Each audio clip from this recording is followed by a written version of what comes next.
Residents in one city are upset with dramatic rent hikes.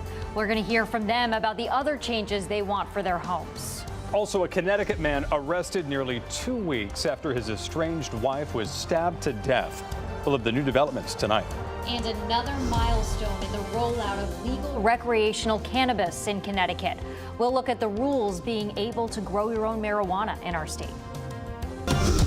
Now at 10, this is Fox 61, Connecticut's news station.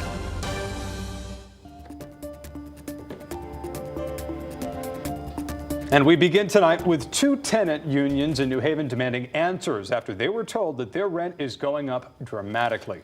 Good evening, I'm Ben Goldman. And I'm Jen Bernstein. Thank you so much for joining us. Those tenants say their rent is being hiked by 20 to 30%.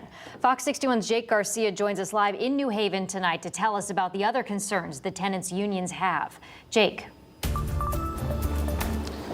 Well, Ben and Jen, the unions are asking that Ocean Management negotiate a fair rent agreement with them. But they say not only are they facing rent hikes, but their requests to fix poor living conditions have gone unanswered. Tenants United will never be divided. Stopping outrageous rent increases and gaining respect is what a group from 2 tenant unions in New Haven are demanding from Ocean Management. They tell us nothing, ever. We find out they're painting our doors when a painter just shows up and opens the door and starts to paint. The property management group owns more than 1,000 units across the city. Tenants at the Elizabeth Apartments on Blake Street have been left without a rental agreement for more than a year. They were recently notified their rents would be increasing 20 to 30%, and that's not sitting well with residents. If we get this increase, like I'm going to be paycheck to paycheck, money's going to be tight, I'm going to be, crossing things off my grocery list. While tenants at another apartment complex on Chapel Street are demanding the company provide adequate maintenance after their requests have gone unanswered, some say for weeks. Our radiators screech in the winter months and knock very unbearably. And then when I asked Ocean to come out to fix it, we scheduled an appointment to do so, and then I took off work to do so, and they just didn't show up. Renters also say safety concerns reported to the company haven't been addressed either. There's faulty electrical wiring in the basement that was elucidated to me by a Southern Connecticut Gas employee the first day that I came there. Ocean, don't hesitate. Sit down and negotiate. Following the rally, the unions posted a letter to Ocean Management's door requesting the company meet with them to come to an agreement. So ultimately our goal is to have an influence that's big enough that we can't be ignored. Now, the unions have filed complaints with the city's Fair Rent Commission that can intervene by reducing the amount of rent tenants pay to even issuing fines to bring the company to compliance. Now, we reached out to Ocean Management and we are still yet to hear back. Live in New Haven, Jake Garcia, Fox 61, Connecticut's news station. All right, Jake, thank you. So the Weather Watch here is certainly feeling like summer out there. We've been stuck in this pattern of hot, humid Florida weather with a chance of storms for, I don't know, about a week now. Yeah, we want to see how the rest of the week is shaping up with meteorologist Ryan Breton. So any changes, or is it just rinse and repeat? We're kind of in this same pattern, Jen and Ben. Tomorrow, another chance for showers and storms. It's a mild and muggy night with temperatures in the low 70s. Right now, there are storms all around us. They just happen to be missing Connecticut so far. So it's much quieter tonight than it was last night. There are some storms just over the border in New York State, but they're actually moving north. So we're not going to get anything out of that through the rest of the night. Otherwise, just a lot of clouds. It's mild and muggy. The temperatures won't drop much farther than they are now, only getting into the mid and upper 60s for lows tonight. And by early tomorrow morning, a couple of showers and maybe even a rumble of thunder could develop, particularly in eastern Connecticut.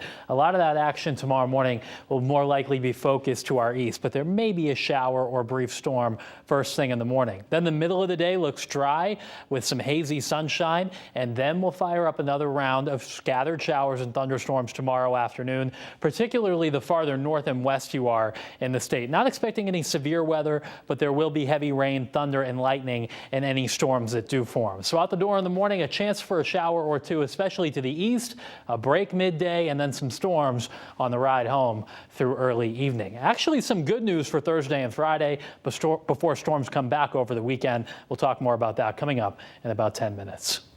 All right, Ryan, thank you. Well, new at 10 tonight, police are arresting an East Hartford man accused of killing his estranged wife. Officers say 57-year-old Wilkid Valsenord is charged with first-degree murder. His wife, Andra Valsenord, was found stabbed to death in her home on Martin Circle back on June 18th. Wilkid Valsenord is being held on $2.5 million bond. He's scheduled to be arraigned in Manchester Superior Court tomorrow. And new at 10, Hartford police are investigating a shooting in the city this evening, a couple of blocks from Hartford Hospital. Officers responded to a ShotSpotter notification on Wethersfield Avenue just after 6 p.m. They found evidence of a shooting nearby on Main Street. While they investigated, a man in his 40s arrived at a hospital with a gunshot wound. He's expected to survive his injuries. Well, tonight, Yale police are investigating an attempted robbery and assault involving a student. Officers say it happened at Grove and Temple Streets last night.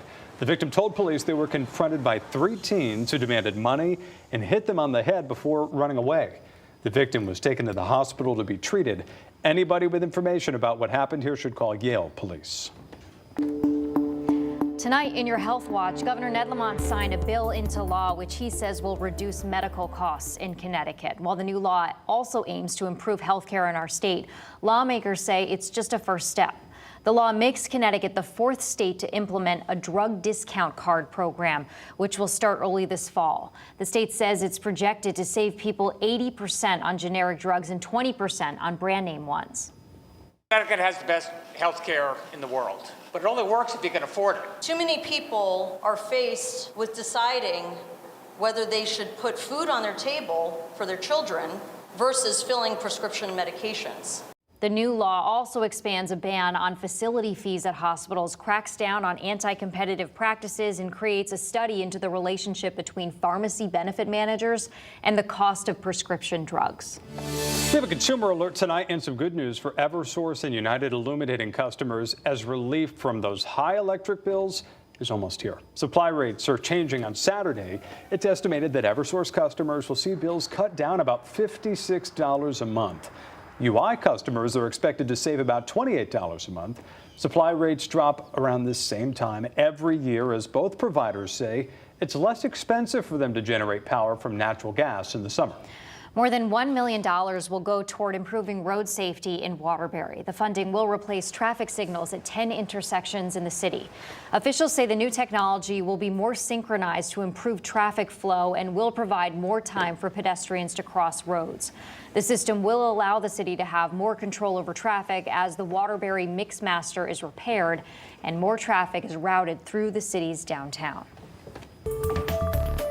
Well, also new at 10, another phase is about to begin in the rollout of legal cannabis here in Connecticut. Yeah, starting Saturday, adults 21 and older can grow marijuana at home. Fox 61's Gabby Molina joins us in studio to explain the details on this change that's happening later this week. Gabby.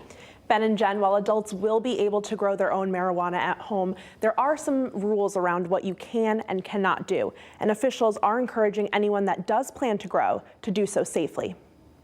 Starting July 1st, adults 21 and older in Connecticut can grow their own marijuana at home. We pushed very hard for individuals to have the right to grow and not be reliant upon the producers that are licensed in our state. CT Canna Warriors is a grassroots advocacy organization. They say this part of Connecticut's legalization of cannabis is an important one. And what that means is that patients will have access to the things that they need. They will be able to grow the specific strains they need and the types that they want. But there are some rules and regulations around being able to grow at home. Each person can grow up to 3 mature plants and 3 immature plants, with a maximum of 12 in one household. The cannabis plants must be kept indoors, in locked areas, secured from access by anyone other than the consumer or qualifying patient or caregiver. The Department of Consumer Protection is encouraging people who do plan on growing to do so responsibly. Anytime that you're using cannabis, you want to make sure you keep it out of the reach of children. And obviously, we don't want people to have their pets ingested either. It can cause them to be ill as well. Also, there may be more limitations depending on where you live. Also, you have to be aware if you live in federal housing or apartment buildings that you have to be aware of some of the regulations within your cities and towns. On the equity side, communities most impacted by the war on drugs saw people get arrested for growing marijuana at home, and in a few days, it will soon be legal. The state has cleared thousands of low-level cannabis convictions, but advocates say there's more work to do. And we're talking about people who have been arrested, yes, but also people who have lost opportunities, who have had their families broken apart. Now, advocates say there is another big roadblock for those who do want to grow. I'll tell you what that is coming up on the news at 11. In the studio, Gabby Molina, Fox 61, Connecticut's news station.